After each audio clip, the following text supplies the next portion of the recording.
Guerras, líderes que se levantan, ideologías que buscan comprar con beneficios y promesas.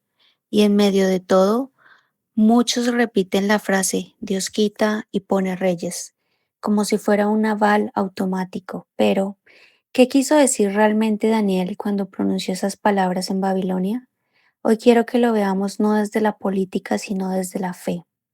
Dando un contexto de Daniel 2, cuando pronunció estas palabras en Babilonia, en medio del exilio de su pueblo, el rey Nabucodonosor había tenido un sueño que nadie podía interpretar, y Dios le reveló a Daniel tanto el contenido como el significado antes de presentarse ante el rey. Daniel elevó una oración de gratitud, reconociendo que Dios es quien cambia los tiempos y las edades, quien da sabiduría a los sabios y ciencia a los entendidos, y que ningún imperio ni gobernante tiene poder absoluto. El mensaje es claro. Daniel no estaba legitimando a Nabucodonosor, estaba proclamando que el poder humano es pasajero y que la historia está bajo la soberanía divina. Lo que Daniel enseña es que los reinos y gobernantes existen porque Dios lo permite, pero que su permanencia es limitada y que la verdadera sabiduría y justicia provienen de Él. Hoy observamos escenarios políticos y sociales complejos.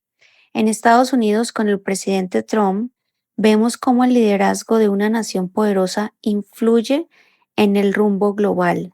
En Colombia, con Gustavo Petro, las reformas y debates muestran la tensión entre ideologías y la necesidad de discernimiento. En Venezuela, con Nicolás Maduro, el pueblo enfrenta desafíos que reflejan lo complejo del poder humano. En Israel, con el primer ministro Netanyahu, las decisiones políticas se entrelazan con la historia bíblica y la realidad actual. Y en Rusia, las acciones de sus gobernantes marcan el curso de conflictos internacionales que afectan a millones.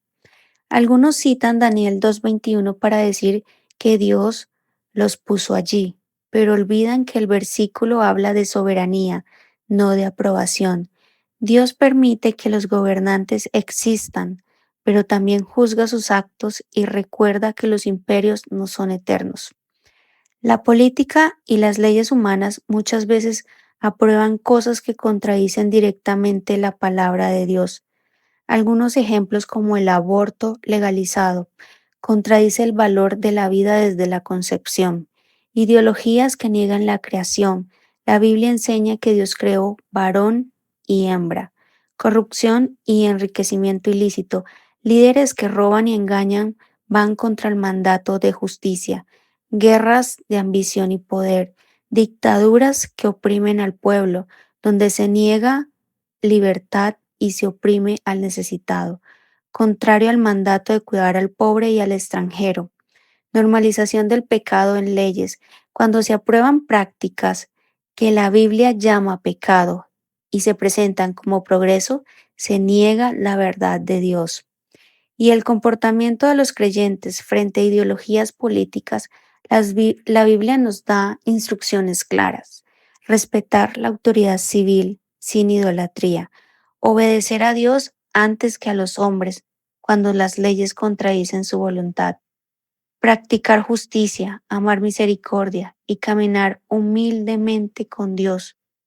Ser luz del mundo, mostrando esperanza y verdad en medio de la oscuridad. En la práctica, eso significa que como creyentes debemos ser cuidadosos al escoger ideologías políticas.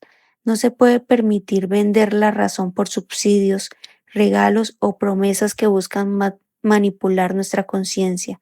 Nuestro criterio debe ser firme, basado en principios bíblicos y siempre cuidando a nuestra familia y comunidad. La fe nos lleva a discernir, a no vender nuestra integridad por beneficios temporales y a recordar que nuestra lealtad suprema es a Dios. Así que al oír Dios quita y pone reyes, recuerda el contexto. Daniel no estaba legitimando a Nabucodonosor, estaba proclamando que el poder humano es pasajero y que Dios gobierna la historia. Los reinos cambian, Los hombres se exaltan y caen, mas Dios sigue siendo el Señor de los tiempos y en medio de un mundo lleno de cambios y desafíos, nuestra misión es clara: ser luz, ser esperanza y ser fieles a la verdad de Dios, cuidando a nuestras familias y manteniendo un criterio firme frente a las ideologías que buscan comprarnos. Ser luz no significa hablar bonito para llamar la atención, ni aparentar una fe que no vivimos.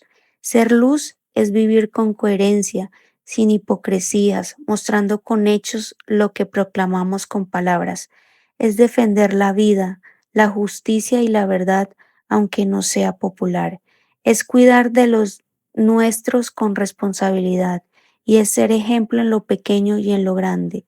La verdadera luz no se enciende para brillar en escenarios, sino para disipar la oscuridad en la vida cotidiana. Por eso, como creyentes, no estamos llamados a discursos vacíos, sino a una fe firme, sobria y auténtica, que ilumine sin necesidad de adornos, porque la verdad de Dios brilla por sí misma.